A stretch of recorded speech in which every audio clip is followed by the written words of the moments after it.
Imagine building your entire life while on medications, only to wake up one day and realize it's all falling apart.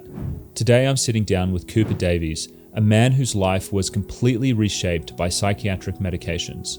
From a promising student to a successful journalist, Cooper's story began with Ritalin in the first grade and ends with a devastating breakdown after 13 years on stimulants, benzodiazepines, mood stabilizers, and sleep aids. When Cooper's career, friendships, and self-identity unraveled, he found himself crying in his boss's office, unable to explain why.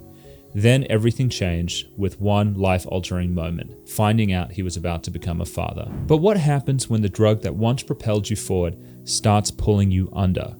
Stay tuned, because this is a story you won't forget.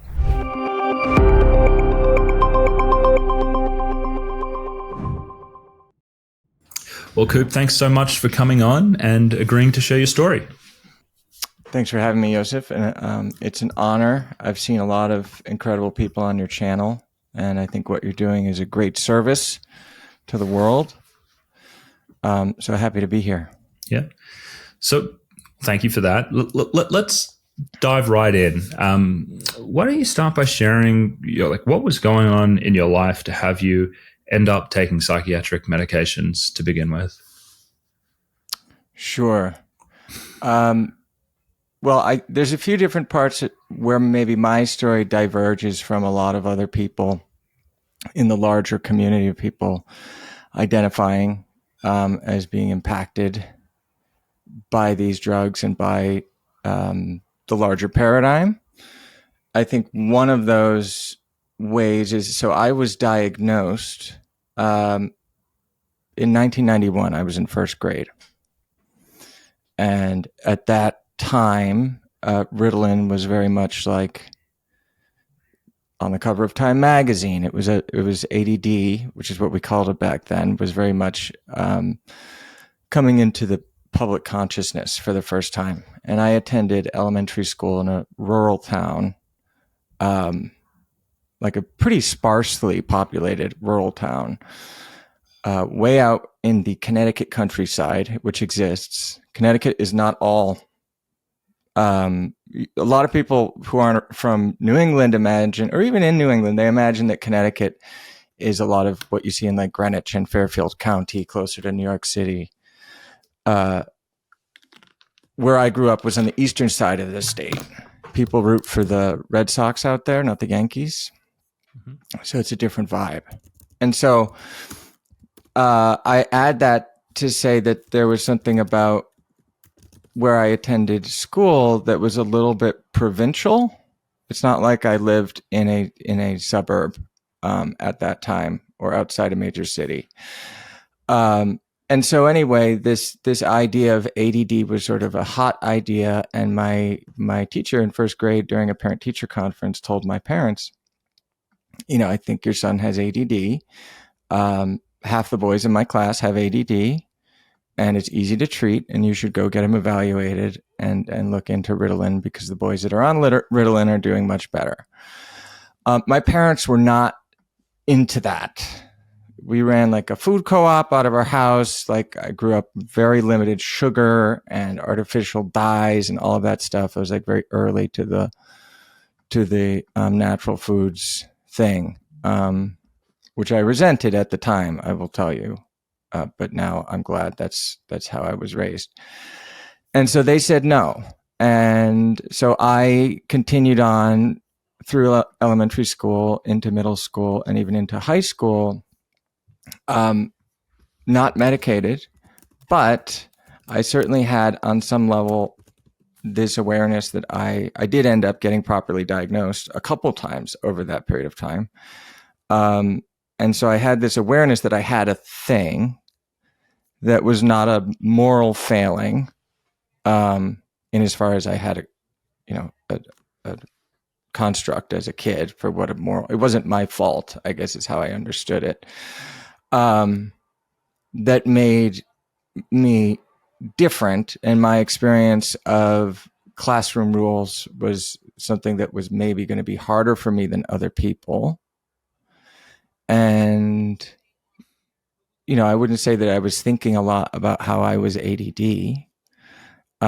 But I did sort of grow up with somewhat of a background awareness, sometimes maybe even a permission structure for me to kind of say, well, I'm bored, so I'm going to, do kind of like class clown type stuff here. And I have a condition that makes that possible and reasonable for me. There was maybe a cap on how hard I tried to override my instinct to sort of entertain myself and the people around me at the cost of getting my work done or maintaining focus in the classroom. So ultimately what happened, my parents always said, look, when you're 18, you can make the decision about going on ADD drugs for yourself. But until then, they basically said they didn't feel comfortable consenting on my behalf, not knowing the long-term effects, which was great. I'm glad they did that, I think. So when I was 17, I didn't wait till I was 18, but 17 was the first time I went to go get a physical from my doctor. It was the first time I had gone to a doctor's appointment without my parents, like chaperoning me. And so while I was in there, I said, oh, by the way, he was like measuring me and all that stuff that you do at a physical. This guy was like in his 80s. Very nice guy, Dr. Livingston. I said, sort of at the end, he said something like, how's school or whatever. And I had recently moved schools. We had moved to a suburb about the year before.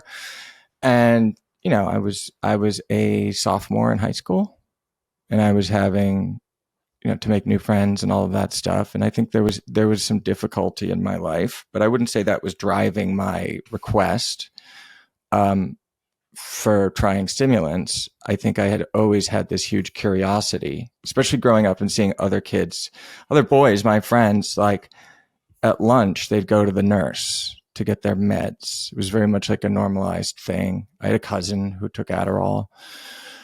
And so I mostly had curiosity. And what I will say is that I am a pretty perfect example of somebody who benefited, who had a night and day difference on stimulants. So I went from a low C student to an A student basically overnight. My entire orientation towards the school setting was different. It came at a great time because, like I said, I had just moved into a new school. So I had this ability to sort of invent myself for the first time as a sophomore in high school with a completely new set of friends. And for the first time, I got to feel what praise felt like academically. Prior to that, all my report cards were, does not apply himself, lacks focus, lacks follow through, does not work to potential. That's literally all I ever heard. And now I wasn't getting that. And I was getting, huge asset to our classroom environment. So I loved that. And everybody around me loved that. And that is where that experience, as long as I was experiencing what the drugs did for me within the confines of the school setting, that basically oriented me towards the possibility that I could be better received, and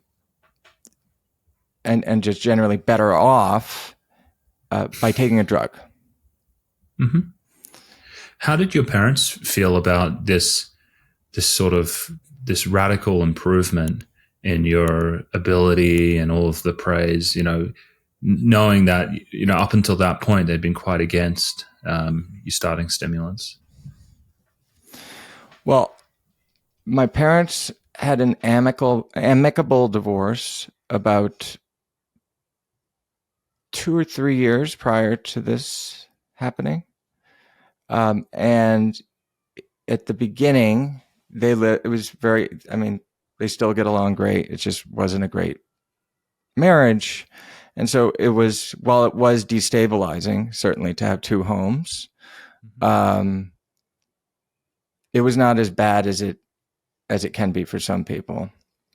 But I think that suddenly, especially for my mom, having myself and my younger brother sort of, being responsible for us most of the time, while working, that was hard, I think. And so she could not exactly keep track of what we were up to really in any way. And then she ultimately said, I want to get out of this small town. She's the one who moved us to this, larger town with much larger school system, because that's where she was from. And so I think for her, when she first found out that I had sort of like gone around her, and what's funny is the guy who prescribed me my first stimulants was obviously a general practitioner.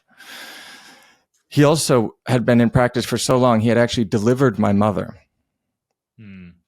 So he was like real old school family doctor stuff right there. And the means by which he did it, he sort of took my word for the diagnosis. He just, like, while I was sitting in his office, he called up a friend who had presumably a psychiatrist and said, "Hey, I got this kid here, says he can't focus. What do you think?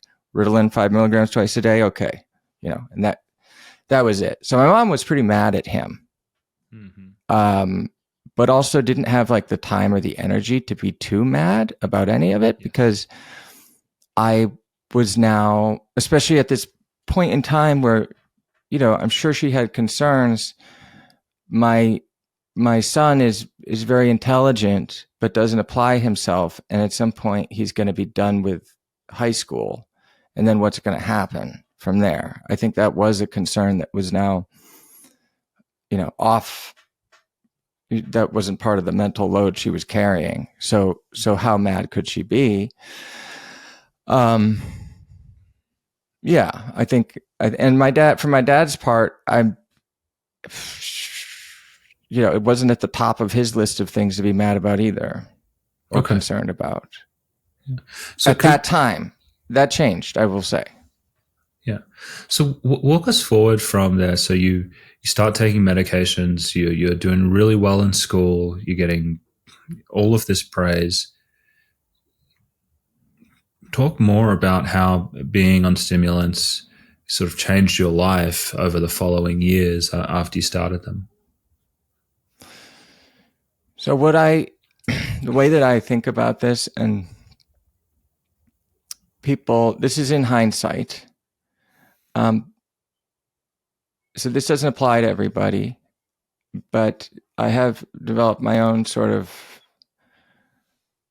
model for understanding what it is that stimulants did for me. And if you sort of picture a seesaw, where one side of that seesaw is sort of executive function, or like your ability to affect your will upon the world, according to, I'm going to go do a thing until that thing is done. And then once I do that, I will do some other thing. I think that to some degree, at least in me, the other side of that seesaw is something I might call insight, or like the kind of, what comes to you at moments of rest, or even just like the stuff that pops into your head. So you can look at daydreaming, which as a form of insight, but you can also just like when you're wrestling with a hard problem over time and suddenly some idea comes out of nowhere, that helps you resolve it by maybe shifting the terms, or it's like this is, and I think a lot of becoming an adult in your late teens and early 20s, certainly insight is a really important feature of that, because you may, it's the difference between knowing a lot of stuff. You can know a lot of things without being very wise about it. Yeah. And so to me, what I think happened in hindsight is that is my sort of seesaw. It just kind of, I just like, put a finger on the other side. That's what the drugs did, holding down that executive function button.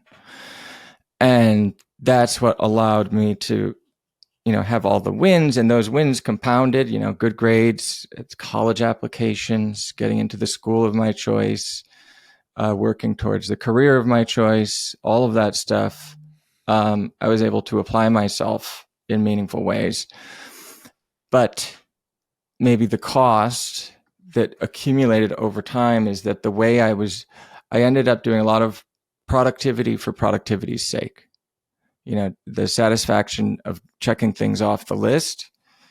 You know, sometimes I can feel so good that you add extra stuff to the list that doesn't need to be there.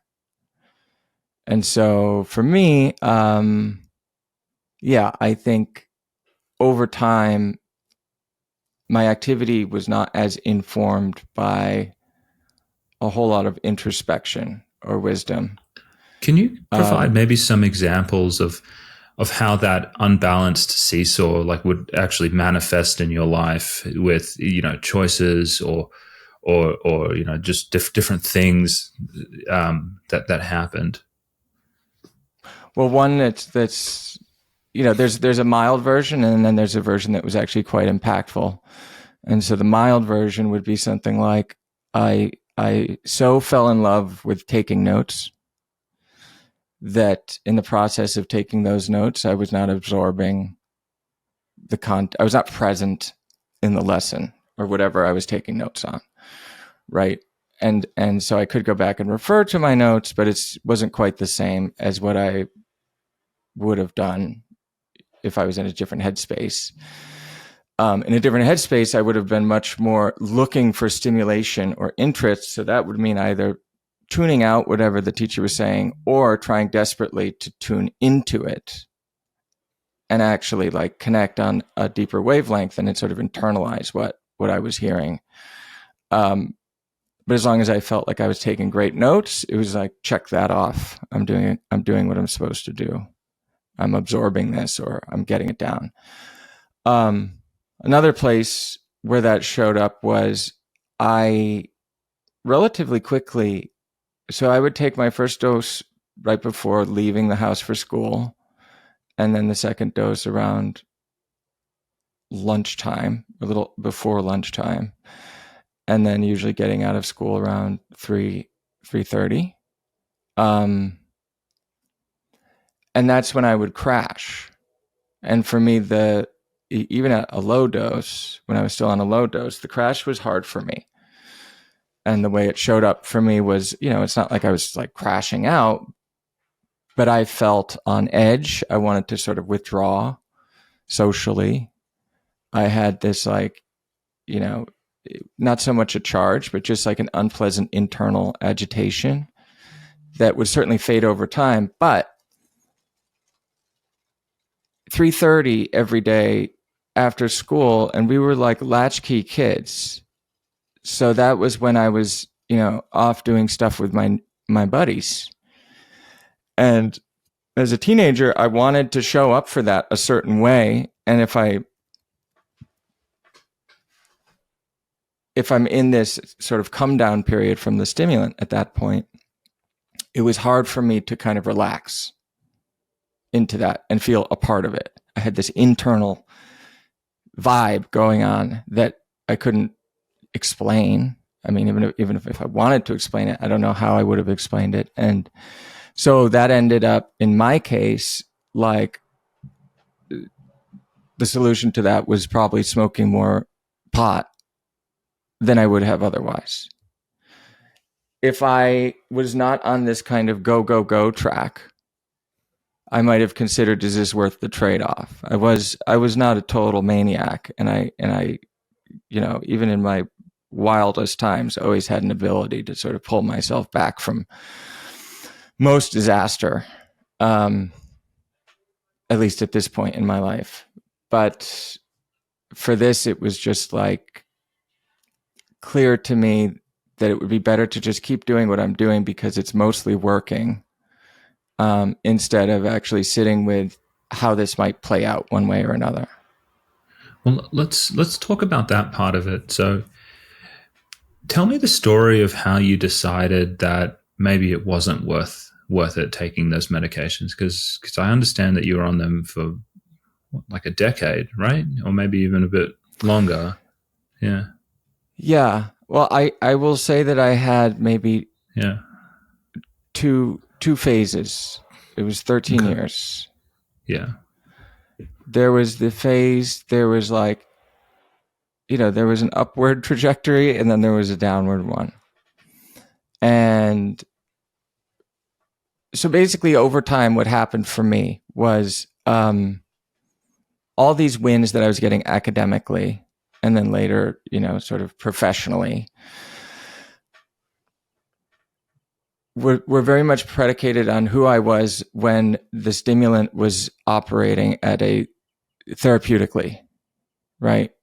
I mean, that's kind of the whole point of the enterprise is like, as long as the dose was connecting with what, this particular threshold that I had, then I was able to do these things that I was building for myself. Basically who I was, the life that I built for myself over that time depended on the presence of these drugs at an effective dose. And so obviously when tolerance increased for me, I ended up moving around to a lot of different stimulant formulations. And I think I've been on all of them. Although if there's new ones, maybe not, because it's been a while, but I've definitely had been on all the XR formulations, all the methylphenidates, all the Adderall types, the dextroamphetamine, all of them. Ultimately, the last one I was on was Desoxyn, which is, in hindsight, like I think probably a superior stimulant to the rest, at least for me, and I think a lot of people. But there's also a reason that that's not widely prescribed. And I don't have to do a sales pitch for Desoxyn, but I'll say that as my tolerance grew and the more and more this life I was building for myself required an effective dose, there are some things that were not as tolerance dependent. I mean, you probably could describe this in more accurate clinical terms, but the appetite suppression, the anxiety, the effect on sleep, all of these other sort of less desirable effects that can come from stimulants, those continued to get worse as my tolerance increased and the higher and higher doses or the different formulations were necessary for me to do the thing. Quick question on Desoxyn. So correct me if I'm wrong. I've never prescribed this, but I've heard of it. I heard of it when it came out because it's one of the newer ones. So the active ingredient in Desoxyn is methamphetamine. Is that right? That's right. Yeah. What was it like knowing that at the time, that you were essentially taking what is probably more widely known as a street drug, the drug at the center of Breaking Bad, and it has all of this stuff around it, but essentially they're using the same thing to treat ADHD. How did that hit at the time? Well, I think in my case, I had an awareness sort of from the beginning that even Ritalin has a street use, and that over history, all these different stimulants have like quite a long history of use that began well before sort of ADD or ADHD was a highly prevalent diagnosis. And I was super fascinated by the history of any of the drugs I ever took. And so I think when I got to Desoxyn, what I enjoyed is how scandalized other people would be. But then I'd usually like explain, well, it's not that different from these other drugs that I've been on for a really long time, or you might be on, or lots of people we know are on. And so I think for me, I didn't have any particular strong feelings about, meth. I'm on meth. I didn't think of it that way. And I almost relished the idea. I mean, there was only certain pharmacies that could fill it. It's one thing I heard from a lot of pharmacists. The only other person I fill these for is a narcoleptic. but in my case, Disoxin came after basically the side effects or the undesirable effects of all the other stimulant classes were too unpleasant at the dose that I needed in order to get the desired effect out of. And so that's where that sort of entered. And so I think you could, at the time, and certainly my prescriber was dealing with something like treatment-resistant ADD is where that came from. And I will say there is something like a pride, especially as a younger person, that like, my ADD is worse than yours. Which is like a weird thing to say if you haven't been down this road, but I think that's pretty common for a lot of, especially younger people who engage in psychiatry in this way. But so aside from the Disoxin, I think the other thing that started needing to happen was I didn't like how I felt smoking pot. I never had much draw for it, but that need to kind of manage the come down every day remained and maybe got more severe as my doses were increasing overall. So it was around that time. I would say this is probably 4 years into my kind of career as a psych patient that I so how old are you when this is happening, when you're starting to really grapple with the elevated doses and the side effects?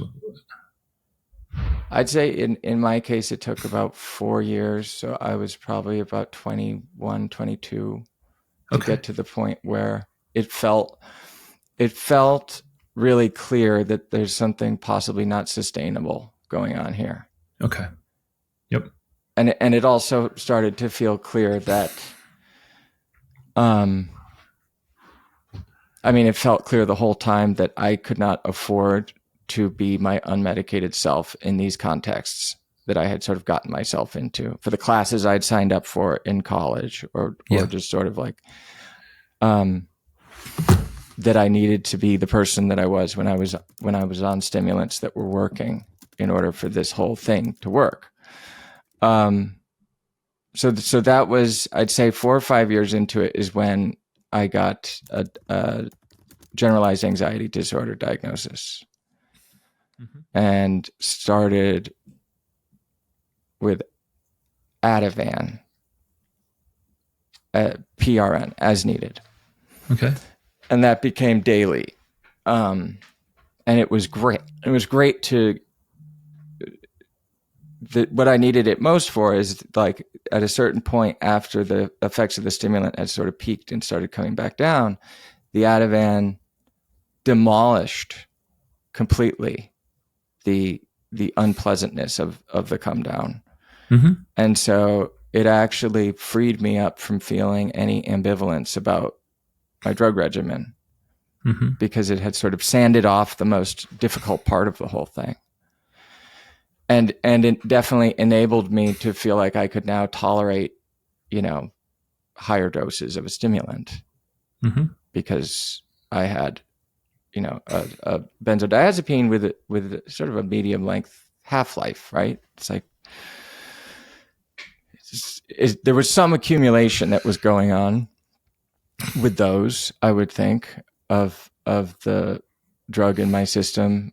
And it was very quickly a daily thing. Any day that I used stimulants, I had no interest in its effect, like while using stimulants, like, dosing at the same time, or if I wasn't, taking a stimulant that day, if it was a weekend or whatever, then I wouldn't use it. But it felt like a huge help to me.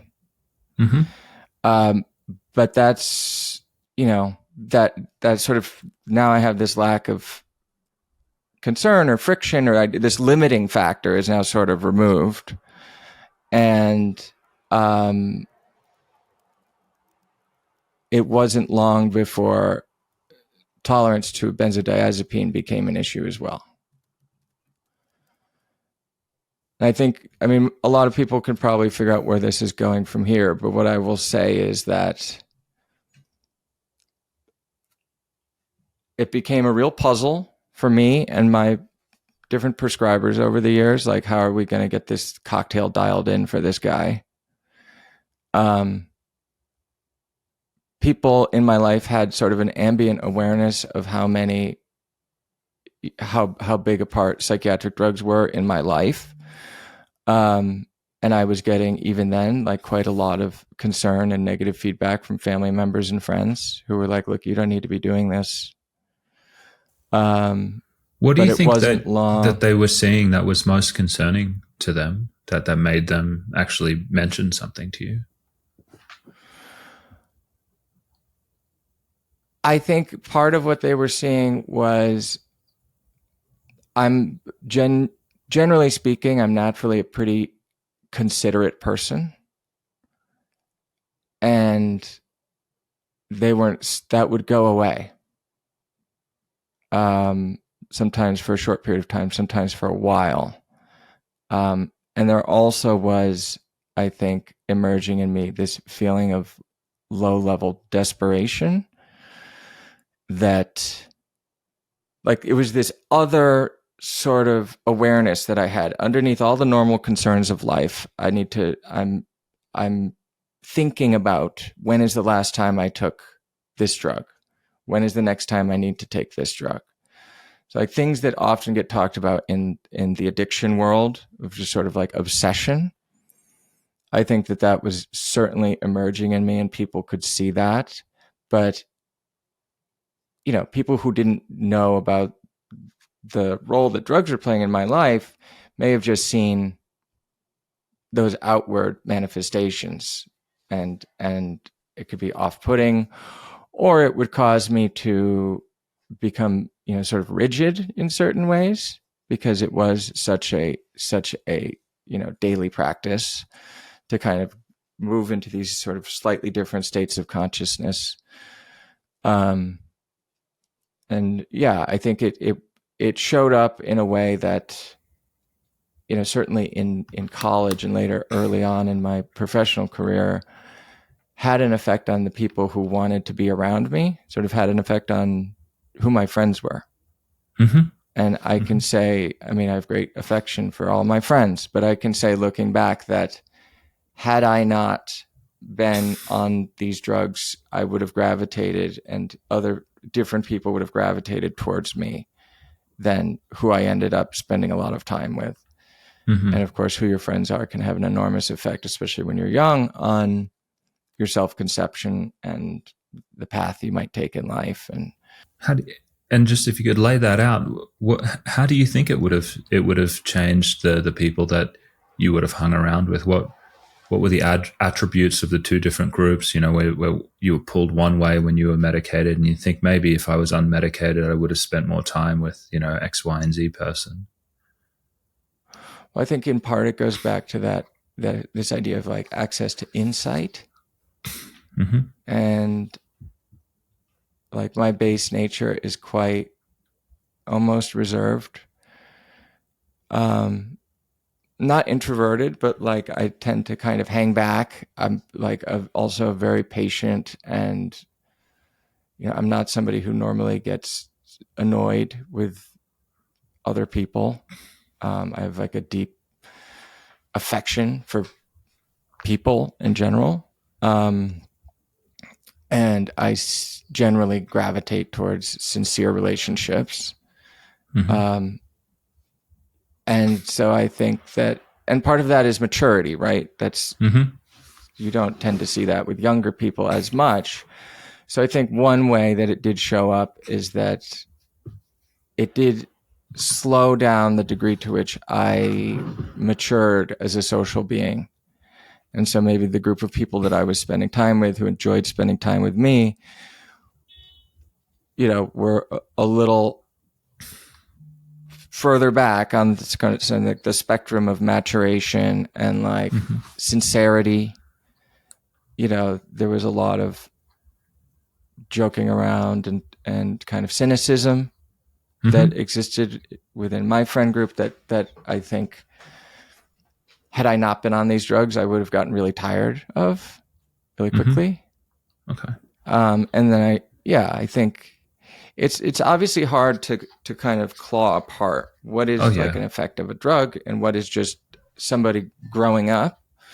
But this is what I've come to kind of understand looking back. Okay. Yeah. So what was the straw that broke the camel's back? Well, actually, sorry, I think I cut you off. You were talking about, you started on Ativan as well. And you were kind of walking through how you're now treating side effects of the medications with other drugs, they're wearing off. How did that continue to play out over time? I mean, that was kind of the straw ultimately. It was a lot of straws. Okay. Yeah. But I will say that at some point, managing myself between a benzodiazepine and later a sleep drug, probably on top a Z drug of some kind, and then a stimulant, eventually sort of like physiologically, I wasn't doing super well. And my ability to handle like regular life stressors, I think, was sort of diminished. It was either like hyper resilient because I had, this like force field of like energy and also disinhibition and whatever I was able to create in myself in this combination of drugs. But then that was obviously short-lived. And so it was very easy for like a breakup to devastate me, for example, to maybe a degree that,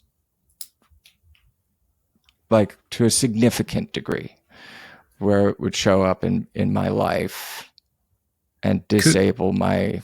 Yeah, I was going to ask maybe about it, but I don't know if, like, sometimes people experience this rock bottom moment, or they have this experience where it's just like everything becomes clear all of a sudden. May or may not have happened to you, but do you have an anecdote where everything just kind of came into focus and you were like, I actually feel like I need to come off all of this, like a moment or an experience that really put things into perspective for you? There were two moments.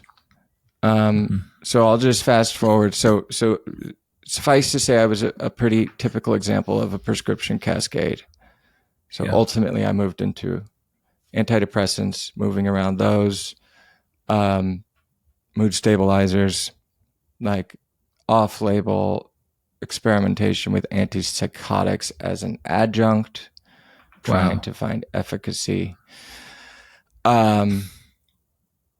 And as that sort of continued and became a more complex aspect of my life, kind of all that trajectory that I had sort of built up started to dissipate, and I kind of crested at a point where, like, I got this amazing job that I was so happy with. I worked in a newsroom. I was working as an editor in like a small town paper, and really enjoyed reporting, really enjoyed helping get the paper out. We printed the newspaper in-house. It was like a big old, New York Times style broadsheet. So it was really wonderful, and I was happy with where I lived and all that stuff. But I couldn't sustain it. I became very dissipated. I became very inconsistent. It was a small town, and I was in a highly visible job. And so as that inconsistency in my performance or even my personality started to show up, and did reputational damage over time. My relationship with my employer became a lot more tense because they were getting calls saying, why is your guy acting this way? Or, there was one moment in particular that was quite heavy, where I was responsible for the arts and culture calendar at this paper, which is like kind of this tedious process of taking, different galleries and musical performance venues and all this. They send in their calendars, and I have to compile it and edit it and make it fit. And I don't remember the exact issue, but I think I had made an error with a specific calendar item listing from a small watercolor gallery. And when they called to sort of complain, and maybe they were, complaining a little bit excessively, or I don't know what it was, but for whatever reason, I behaved unprofessionally. I got snarky, or I was otherwise not myself, but also not an appropriate representative of the newspaper I was working for. And I remember, so my the managing editor called me into her office like the next day and said, look, I got a complaint from these people, and like, what is the deal? What is your deal? Right? Like, you're not the person. And she said herself, like, I don't know if this is a maturity issue, but I just feel like you're still kind of locked into where you were in your first month of work here. Like, you haven't kind of moved into a more, more confident and more effective performance. And it's now, you've been here like a year and a half. So what's the deal? And I remember I burst into tears and said a bunch of stuff. Who knows? I was probably saying things to try and make the fact that I was now crying in my boss's office to make that make sense for her. Like, I don't think I actually had any idea why I was crying at the time. And she didn't know what to do with that. I mean, that's just like, she didn't really do much with it, except like, I think she at that point decided we probably have to, get somebody else to fulfill this role because this guy's not stable and I don't know what the deal is. And that eventually happened not too far after that. So I do look back at that moment where sort of that was when up until then, I could more or less believe that these drugs were helping me professionally and that it was worth it. And then after that moment, my doubts started to come in. So that was still a ways off from when I ultimately got off of all of them. And I will say that from that point, I did have a bit of a downward trajectory in most aspects of my life. I continued to be quite medicated, and but after that, I didn't have strong regular employment. I didn't have a great friend group. I was moving around a lot. I was in and out of different relationships that weren't particularly stable. And so this whole time, I have an awareness that like things are falling apart. I'm still in my, I'm now in my late 20s, mid to late 20s. And all the sort of glowing opportunities that I always imagined were on the horizon were getting a little bit dimmer. And I continued to operate as though, well, I just got to get the right cocktail. I just got to find the right prescriber. I got to get the right cocktail. And once that's squared away, then I'll build off that foundation. But that's not what happened. I did not find the right cocktail. In hindsight, the right cocktail for me was probably like short-term stimulant use. Maybe 6 months on a stimulant, in high school, just to realize that it is what it is. But I think, past that point, I don't know in hindsight that it was all necessarily working in my favor. Yeah. Earlier on, you mentioned there was a second anecdote. Maybe I missed it. That ultimately, no, yeah, I can tell you what it is. I realized that my partner at the time was pregnant, and in that moment, I basically had a realization that, regardless of anything else, I am now no longer, this isn't a decision that I get to make. Like, I need to make from here on out, at every decision point, like, this is what kind of came in crystal clear in this moment, was every decision point from here is thinking what is in the best interest of my child. You know, if I'm at a fork in the road, that's the choice that I have to make at every point from that point forward. So it was almost like, you know, I'd spent a number of years sort of aware that probably what is going to have to happen is I'm going to have to come off of all these drugs and figure out who I am underneath, but not having that, you know, that push to do this.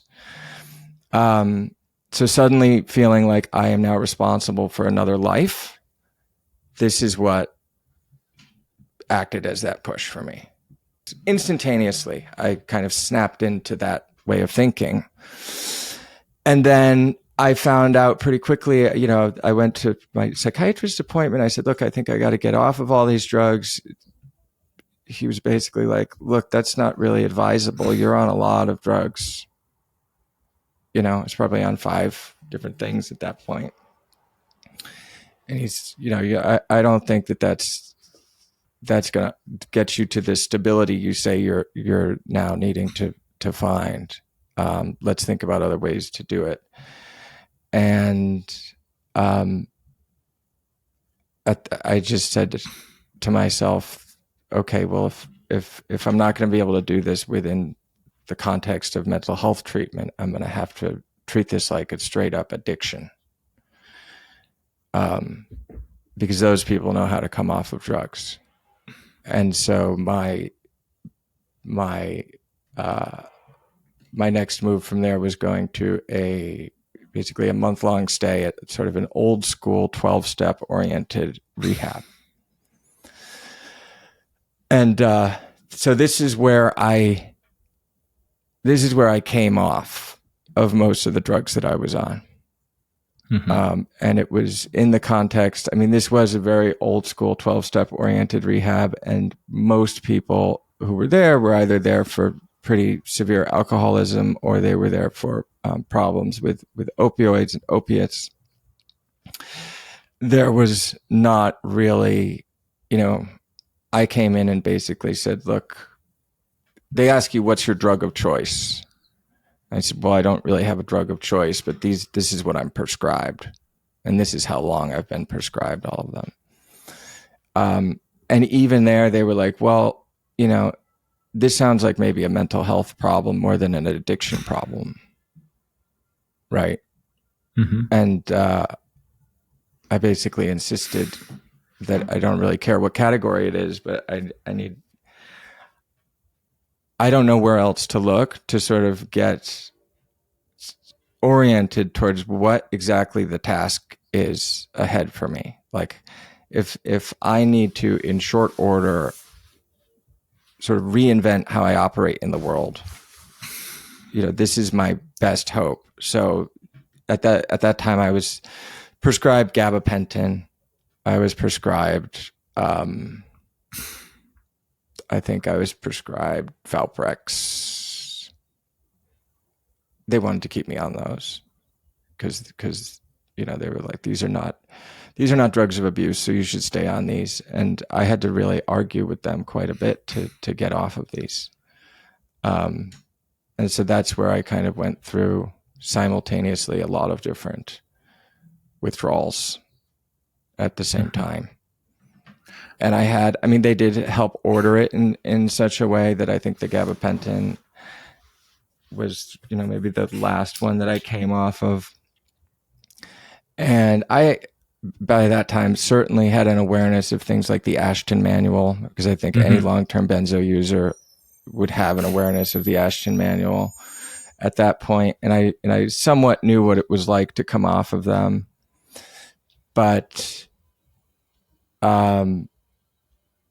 this was sort of everything all at once, but in this much larger context. There was like, my life has now been disruptive. I'm no longer in the situation I'm not in a situation that I'm controlling. I don't have access to my friends or my places or my family or all of my comforts. I'm just a guy at this rehab sleeping in a bunk bed with a bunch of like hardcore old time alcoholics for the most part. And I remember calling like a week into that, calling my dad and like, Dad, I think there's been a terrible mistake. I don't belong here. to which he said, well, why don't you finish your curriculum or whatever it is, and then decide whether you belong there. And I'm glad he did that. But I will say that I've, within about 2 weeks of a 4-week stay, I was fully off of everything and then sort of white knuckled through the remaining 2 weeks. What did you notice about your life in the 6 months after coming off these medications? Well, I noticed physiologically it was hellish. And I didn't have a ton of resources, and I was preparing for the birth of a child that I was not sort of prepared for whatsoever. So there was like this low level terror going on. And so what I did during that time, I would eat 2 pints of Ben and Jerry's every single day. It was sort of my one vice. I think I was smoking cigarettes at the time as well. 2 vices. There was also like a pretty big, I wasn't walking around with like a disabling amount of shame, but I certainly was not proud of where I had gotten myself. So I'm like eating myself. By the end of that first year off, I gained 60 pounds. So I was a big boy at that time. Prior to that, I had no relationship with sort of like being careful about diet. Certainly I was never much of an athlete. So I didn't really have any of the sort of tools that would have been very handy. But I was also sort of just so on one level terrified, of not feeling like I had control. I basically set up this game board and myself, but now that the game is actually underway, I'm like totally not prepared for this life that I built for myself and the natural consequences of all these decisions. What was incredibly useful though is I was going to AA meetings during this time. So like physiologically, psychologically, emotionally, I was terrified, and I was also not super functional. The only job I could really get was scooping popcorn in a movie theater. And I didn't have enough money for a car, so I would walk there and back every day, but still managed to gain quite a lot of weight. But I also was walking for a while, it was 2 AA meetings a day. Eventually I backed off on that. I wasn't using them to stay sober. I was sober. I wasn't drinking or anything like that, but my concern was not like, I'm going to go back on these drugs.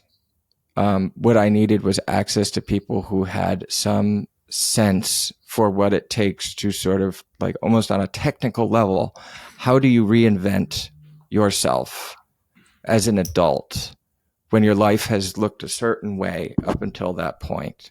And now, the entire context is shifting and you need to sort of rise to some new occasion that you don't have established capacity for. So I'd say that even though I look back at this time as like a very difficult time, not knowing which way was up, having no idea who I was. But at the same time, like it was some of the best days of my life during that period. How so?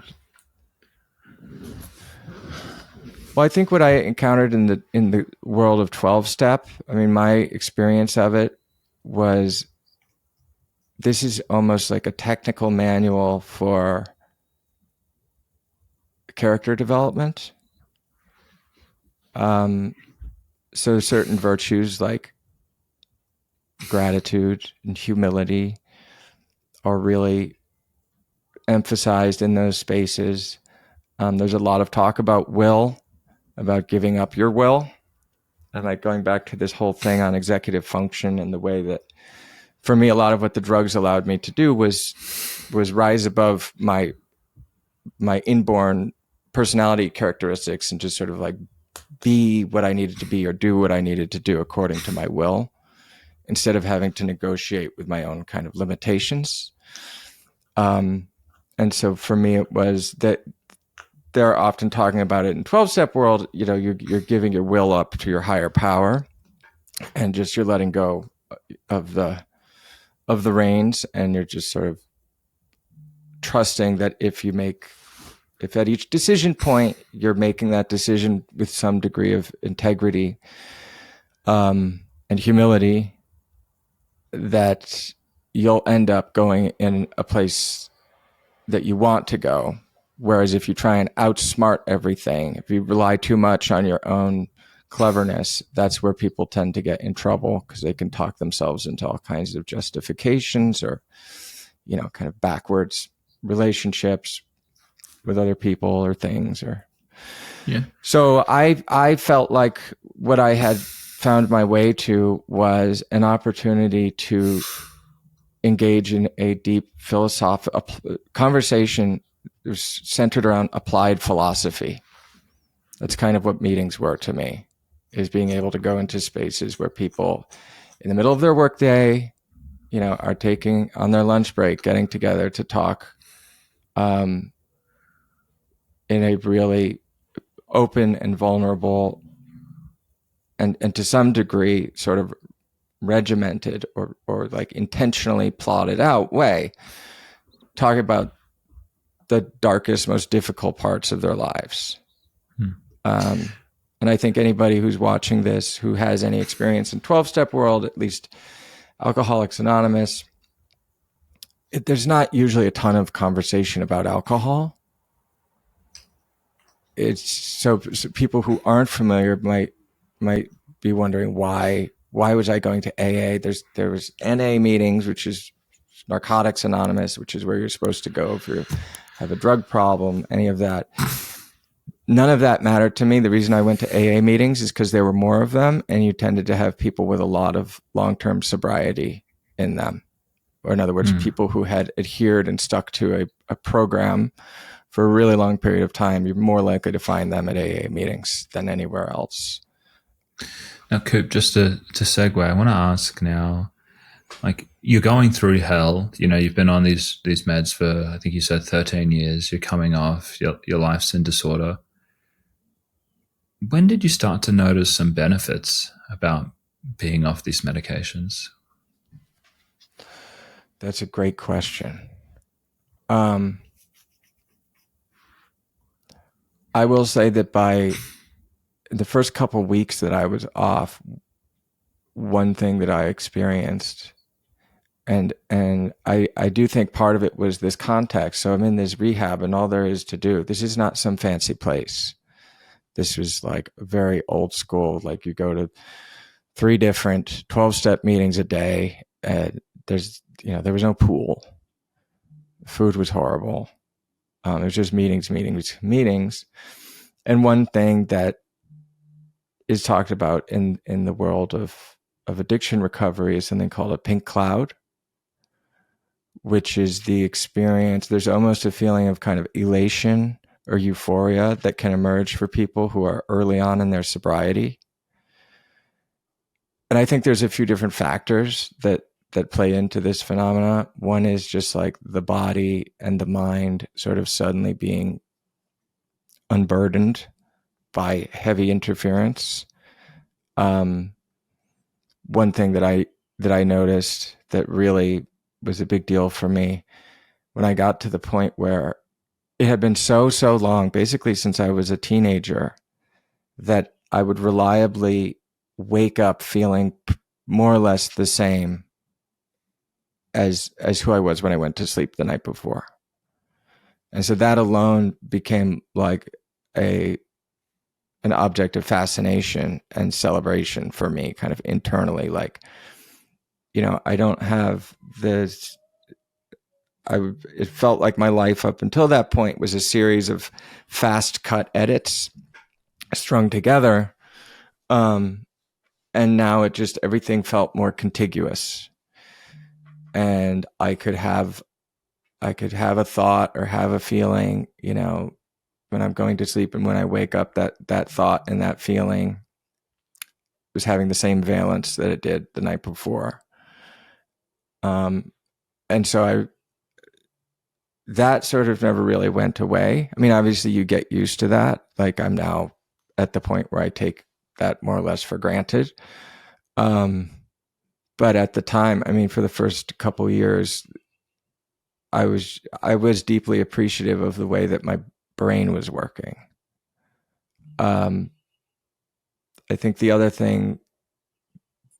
benefit that I experienced, I mean, just not being dependent on pharmacies, not being dependent on my insurance, not having to like call CVS all the time. Like that was a huge shift for me, because when you're doing that sort of month after month for years, it gets pretty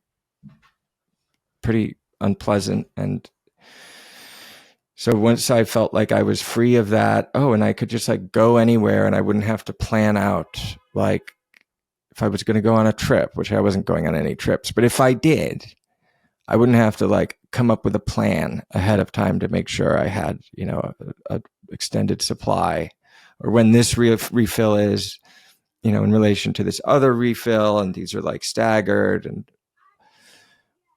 all of that stuff going away was, that meant a lot to me.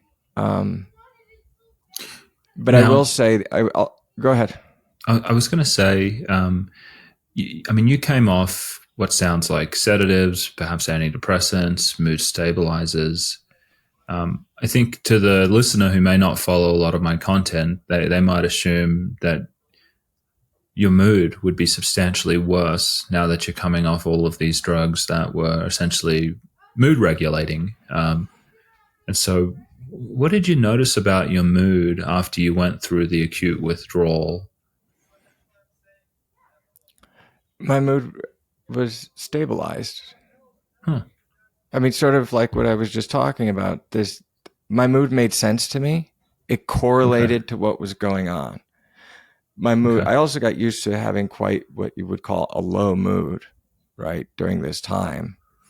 I mean, this pink cloud euphoria that came in the first couple months certainly like faded quite a lot. And I did end up in a place where, I was facing a reality that was not super pleasant, and did not feel good in my body. And I did not have a lot of skills at that point for how to deal with difficult things. But what I did find is that my mood, even if it was low, I could learn to inhabit that low mood without this feeling that I need to correct it or get away from it. If I was feeling sort of on edge and anxious, I was forced to learn to trust that might go away if I get a good night's sleep, eat a proper meal, like, do the things that I can do, just focus on something else, go for a walk. It was probably about a year and a half, almost 2 years into this period off the drugs that I went for my first went running for the first time in my life. Mm-hmm. And that was a revelation to me, because it did bring back this thing that I, had come to rely on drugs to be able to, I could always sort of like do something to change how I was feeling. If how I was feeling was not well optimized for the demands of my life or the moment, that's one way that the drugs like had a major role in my life. Running allowed me to do that again in a different way. Yeah. So I would think about, and I had all kinds of quite significant problems and also lots of little itty bitty problems. And I had problems that would feel really intractable, like there's just no solution. It's just like this, permanent knot that there's nothing I can do about, but I also can't stop thinking about. And I discovered, I was going to say, let me pick on that, because you've kind of kept this, you've had this metaphor of this seesaw about how the drugs, maybe they made you a really good doer, but they took away some insight. from you, and you didn't have this awareness about what was going on. You've now come off the medications. You're not clouded by any drugs anymore. I imagine insight sort of rushes back to you and probably can feel overwhelming. What was that like, having that greater awareness, being off the medications? Like, how did that hit you over those years, those couple of years when you came off? Like, what was it like? Like, what did you start to notice and all of that? Well, I learned to respect this idea of like seasons almost. That there's moments like throughout the day where I'm in a better or worse sort of place internally to think about certain problems, right? And to be able to know, like, oh, I'm not in a great headspace right now. I'm going to just mentally set this aside and focus on this other thing that I have to do. Mm-hmm. That was something that was not easy to do at first, but once, I'm literally I think a lot of people learn how to do this younger than I did. And I learned how to do it in my early 30s for the first time. So learning how to do it was also a process based on having access to insight. It's like sort of hard to express, internally what that was like, for like, here's something that feels like a problem, coming up with the different things I could do about that problem, including doing nothing. The only tool I had at this point was my own insight. Like, the running was a big part of what opened that up for me, because I found that once I ran 5 miles, no matter how fast or slow I ran it, whatever issues I was going into that run with were now much looser and less like serious and like not so magnetic on my attention, where I'm just like really focusing on this issue or that issue, or this is where I made a big mistake, or how am I going to dig myself out of this hole over here, or blah, blah, blah. The running was I think part of it was physiologically the experience of running, but also it was forcing me, I wasn't looking at a screen. I wasn't able to like go eat. I'm just running. I'm just by myself. I'm outside. And so it was a situation where I was forced to be with myself. Yeah. And I think until I had running as a part of my life, that was still difficult for me in a lot of ways. Just like, I couldn't like sit and think. Let me ask about like another aspect of it. 2 really big parts of a person's life can be their relationships, and it can also be their work and their career. How did being off these medications, maybe it did, maybe it didn't, impact those 2 major elements of your life? The relationships came first. And this is another place where I really appreciate the 12-step community, because it's very much oriented around relationships and this idea of keeping your side of the street clean. Which is just like a lot of the stuff that was most useful for me about being part of AA for as long as I was is really just applicable to everybody. But it's often the case that you don't like sort of intentionally try and engage these more thoughtful ways of conducting yourself in the world until there's been a big problem that motivates you to sort of explore this. But I think a big thing for me was part of the actual 12 steps. You do at some point what they call a searching and fearless moral inventory, where you're essentially seeking to write down all the little things, little or big, like things that you kind of drag around. Like, I wish I hadn't done this. I feel guilty about that. I didn't treat this person well. All of that stuff that accumulates over the span of a life I had a lot of that was much more visible and present to me once I was off of all of these drugs. And you literally write them down and then sort of like, with the help of a sponsor, which is somebody who is part of the program. It's not like a therapist or anything like that. It's a peer-to-peer relationship. Go through and figure out, okay, can I make amends for these things? Can I, just sort of like let this thing go and put it to bed?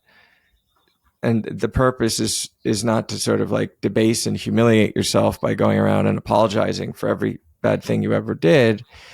It's to kind of clear the ledger of anything you're walking around that felt like a source of shame or that was in the way of some relationship, sort of feeling open and accessible in different ways. And that doesn't mean it fixed problems that emerged, but at least I could say, after I kind of went through this process twice, I've sort of done what I need to do, all I can do in response to this thing that happened. And I can like let it go and not continue to admonish myself over it.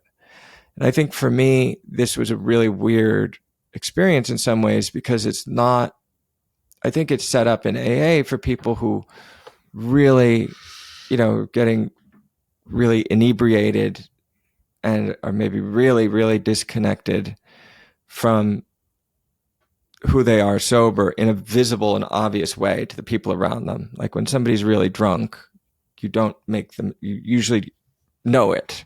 So when I was in this process of kind of making amends, it was my whole AA experience had this very awkward element to it, where I was never an alcoholic. And a lot of the support I was getting was from alcoholics who had only ever supported other alcoholics. So I was on the fly trying to like translate this into my own context. And sometimes people would get really annoyed with me, being like, what are you doing here? You don't belong here. You have a different problem. But it was nonetheless hugely useful. So with the amends thing, I mean, a lot of the people who I ended up making amends to had no idea that I was, it's not like I was going around intoxicated or like I was not in a different reality than the one that I was in once I came off all of these drugs. But in some ways, I don't even want to say that I was a different person, but I would say that elements of who I was were more prevalent when I was taking a lot of psych drugs than who I was sort of in their absence. Okay. And in any case, having that framework really helped me. Again, I'm not struggling to stay sober. I'm struggling to understand myself and my place in the world in a manner that's different under sort of, difficult midlife circumstances. And for that, it allowed me to kind of, put a pin in a lot of things that I was dragging around and feeling a lot of stress around in terms of relationships. And then it also provided me like a literal guidebook and orientation of how to manage relationships that way going forward, understanding things like boundaries, understanding things like integrity and self-respect, and the ways that people can kind of lie to themselves and each other without realizing it. And all of that stuff was hugely important for me at this time. How did coming off medications change your perspective on work and career, calling? That's a big question with a great answer, I think. At least it's great for me. So I think my first sort of professional phase, where the drugs enabled me to build a particular professional life, because they accentuated certain capabilities that I had and helped me to decentuate other ones that might have been prohibitive of me growing into that, that life I desired for myself. I found, after I had gotten some distance from the drugs, and, I still had that popcorn scooping job, but I thought, well, I'm probably ready to get back into journalism now and see if I can do that. And what I discovered pretty quickly is I actually could do it, but I hated it. And it was more than anything else. It was the reality of deadline, of what it felt to live on deadline, that to me, I found it wasn't worth whatever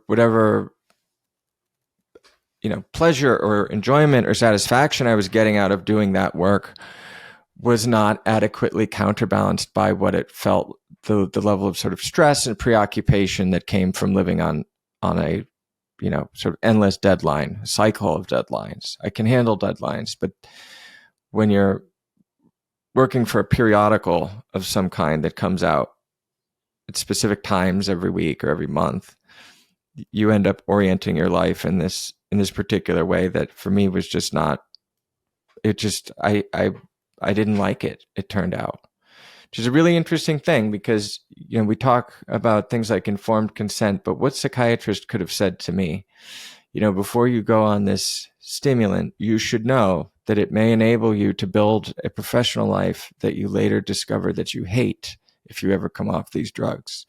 How can you develop a study to look at this, right? There's not, and this is, I think, what was really instructive for me, is realizing outside of what, the clinical reality of what it means to take and come off these drugs, there's this whole other realm. Because when they are such a big part of your life for so long, the ways in which their presence or their absence, change the dynamics can be sort of surprising, because it's just not really in our culture to talk about these kinds of things. And yet it is quite common. There's a lot of things that happen in the context of addiction. I would read things in the big book of Alcoholics Anonymous. There's all these stories, and some of them I couldn't relate very much to because it was very much something particular to, straight up addiction or alcoholism. But there were other things that I was just like, this is such a common experience for people, especially people who are medicated quite young, that isn't really part of the discourse. And it was that realization that sort of, got me thinking, why isn't there, putting aside the fact that being physiologically dependent on these drugs is not the same thing as addiction, and that there's a very different set of dynamics at play. And I know that my own experience is not representative of many, many other people who've had difficult times in their lives with these drugs. But I do think that it's sort of odd if you consider the amount of people who are taking long-term psychiatric drugs, that there is not more in the culture, or even any kind of like organization, mutual aid organization that already exists, that is meant to help people share the patterns and common experiences, the positives and the negatives of that experience, and kind of develop ways to work through them and talk about them in a non-clinical context. That's why we have to be so thankful for what you and your wife, Laura, are doing, because you guys have created just that. And I imagine, with all of the people coming off medications now, I hear similar things, about people getting into careers that they later learn that they don't enjoy, or it's not fulfilling. I also hear about some people in relationships when they come off the medications, they go, this is not the right relationship for me. And there's so many of these things happening. And like you said, there is no dedicated place. for people to talk about those experiences and to recover from them. Yeah, and I would even go as far as to say not only is there a need for that sort of community-based mutual aid around people who decide to come off of them. I mean, even for people who are on them and maybe not even interested in coming off, there needs to be more community-based mutual aid for people who are trying to process the experience while they're in it. And you certainly have you have things like DBSA, and you have like NAMI meetings, and you can find support groups, but generally those support groups are oriented around sort of like a clinical baseline of, these diagnoses are very real and significant conditions that people take these drugs to manage these conditions, and that is what we're all here to do. And from my own experience, if you go into a meeting that is predicated on this standard, narrative around mental health, and you start talking about, I'm not sure about this, or I'm not sure that these drugs are helping me, there's going to be a bristle in the room. There's going to be an energy, and you're going to feel, oh gosh, I said the wrong thing. And this is a community that means a lot to me, so I'm not going to say that again. So these things go sort of unexamined. Yeah. And I don't think that doesn't always happen, but it happens quite a lot. And you could resolve that if you had more opportunities for people to just have these conversations where there is no, basic understanding that this is the right thing or this is the wrong thing to say in these groups. I want to ask, do you ever miss taking psychiatric medication or stimulants or anything like that nowadays? Yeah. Well, miss maybe isn't the right word, but I know that I still remember what it was like to feel like I had some level of, I think of it almost as like an extra layer between me and the world, like an extra tool with which I can kind of dial in the way I'm interfacing with the world around me and its demands on me. Like now in my work, I often have to I have to write things. I have to produce things. I end up on deadlines. I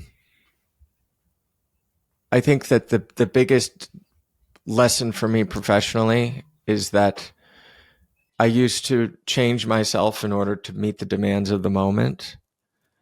And what I've learned since is that I have to actually change the conditions of my life in order to fit what I'm good at and care about. And that following that path has been useful for me. Like the professional role that I have now, I never would have thought of myself as somebody like a nonprofit administrator. But the way that I have that role set up for myself, it works with, I'm sure I would still meet the diagnostic criteria for ADD, ADHD. I have no doubt about that. But I've had to be quite serious and just like about taking an assessment of what am I good at? What helps me feel like plugged in? Where are my strengths?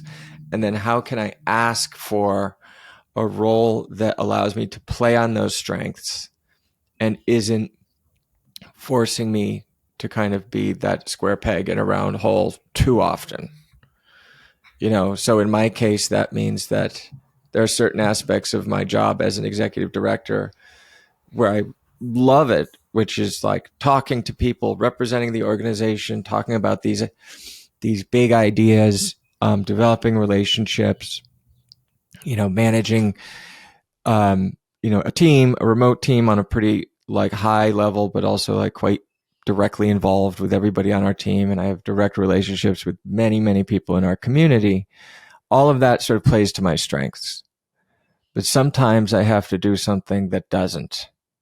Something, that feels sort of tedious or, boring or sort of like technically complicated in a way that I can't really, get into it. And in those moments, I think, I know exactly how much easier this would be for me to kind of, get some traction on this task if I, had some Ritalin or Adderall right now. So in that way, like, I have a great respect for what these drugs enabled for me, and I don't have regrets. I don't look back at the times when they were really helpful and all the things, the doors that they helped open up for me, and think that, it was somehow not worth everything I've been through since then. It all sort of had to happen the way that it did. And so I don't think anybody who says that their relationship to these drugs, who's actively taking them and they feel that they're useful, I will never question that, because I know what that feels like. And I also know, like, how significant it can be to, if I hadn't sort of been forced by circumstance to come off of all these drugs, I don't know that I may have just sort of pulled back, right? Or gone back on them at some point and, found a better prescriber and gone on a more reasonable, sustainable dose or something like that. That could certainly have happened for me. So I don't think it's fair to judge. I mean, the part of it that I think is that gets to the heart of this is that there's two paths, right? There's the path where you get on the medications and it smooths out those parts of your genetics or your personality that where it's harder to do things, and it allows you to do them. And it's like, oh my God, I can be like everyone else, or maybe even better than some other people. But then there's the path where you don't take them, and maybe you're criticized for not having as much focus as, not, being a square peg for a round hole, just like not fitting into what society expects. Sit down, concentrate, deliver this work on time, and you're criticized for that. But if you don't take the meds, you as you alluded to, you may find some things that are better suited to your personality. You may find things about yourself. I'm more efficient at this time of the day. After this time, I can't do work like this. And you have to sort of fit your genetics and who you are and your personality and how you handle work. You sort of fit that to life. And on the one hand, you may not be able to do some things, but then you don't deal with the roller coaster of being on the medications. And then I also think about the other side as being on the meds. Like, there are some people out there, and I know this because I see it in my videos. If I start talking about ADHD medications, there's heaps of comments. These things have completely changed my life. This is amazing. And people feel very strongly, specifically about ADHD meds, because it can be dramatic. But then I almost feel like there's so much uncertainty about what's going to happen long term. Yes, there probably are some people out there, they get on a med, they don't develop tolerance. It helps them. It doesn't make them overly anxious at the end of the day. They don't end up with a med stack. They're not drinking alcohol or using cannabis to deal with the come downs, and it's just stable and it just works for them. And that's an amazing thing.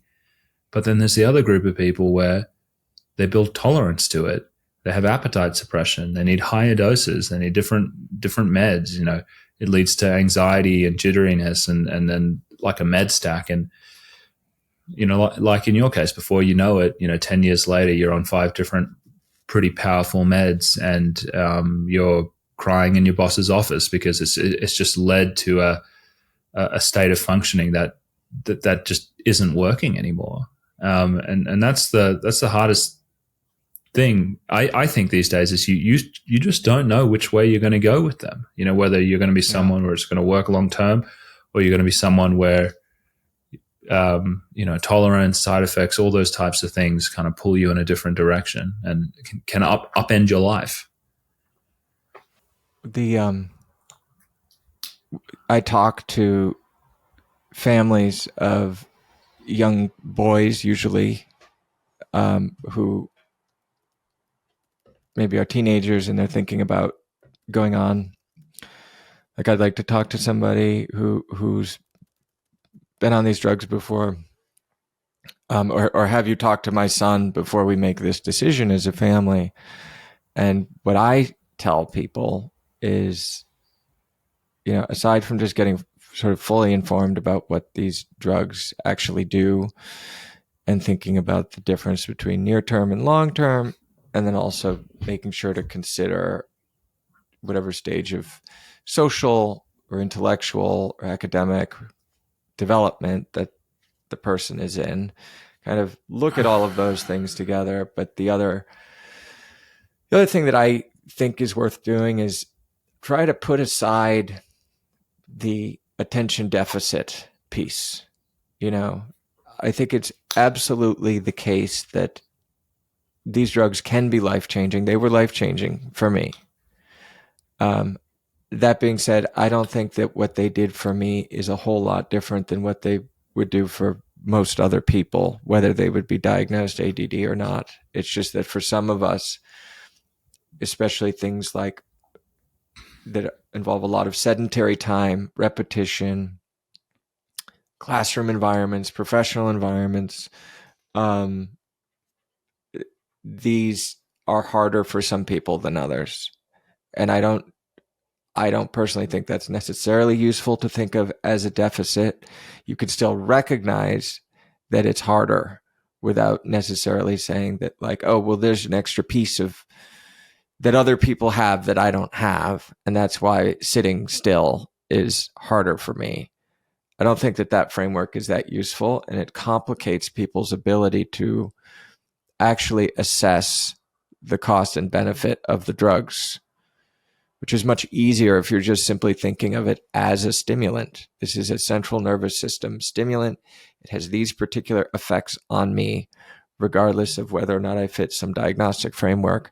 I know that when I take this, because of who I am, I get a much larger benefit than somebody else who maybe wouldn't fit the diagnostic criteria for ADD. They're getting a much smaller benefit because they don't have that baseline level of struggle. Then you're able to sort of assess the benefit based on how much benefit are you getting? And then as soon as that benefit starts to shift, that's where you need to be paying attention. If I'm losing efficacy, like, what happens if I stop taking it for a while?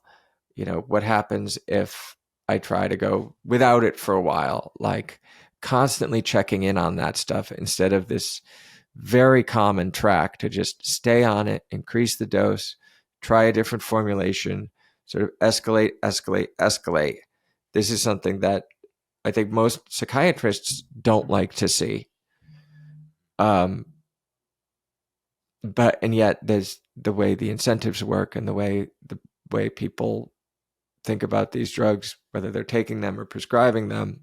For some reason, we keep ending up in situations where more seems to be the default trajectory.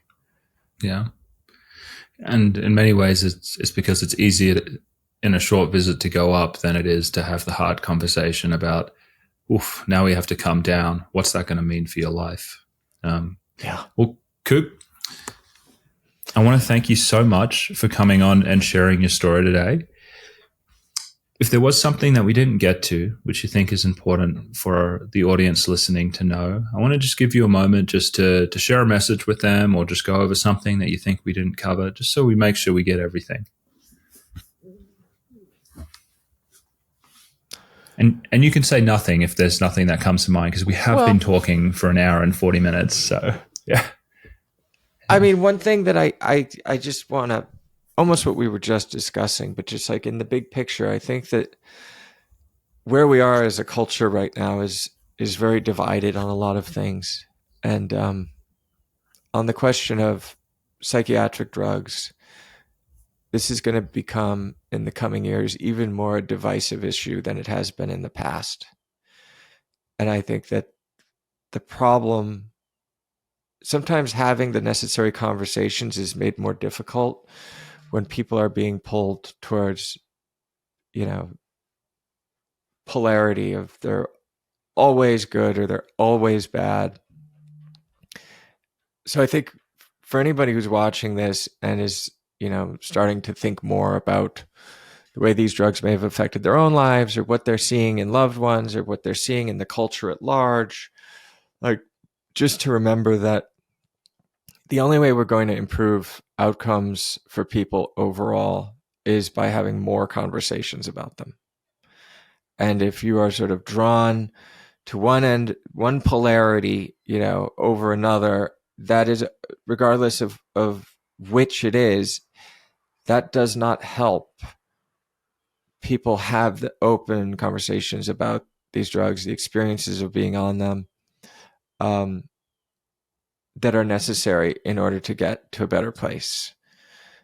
So I think I think that matters a lot and is going to matter more and more in the coming years. And I just credit to you, Josef, for what you do with this channel,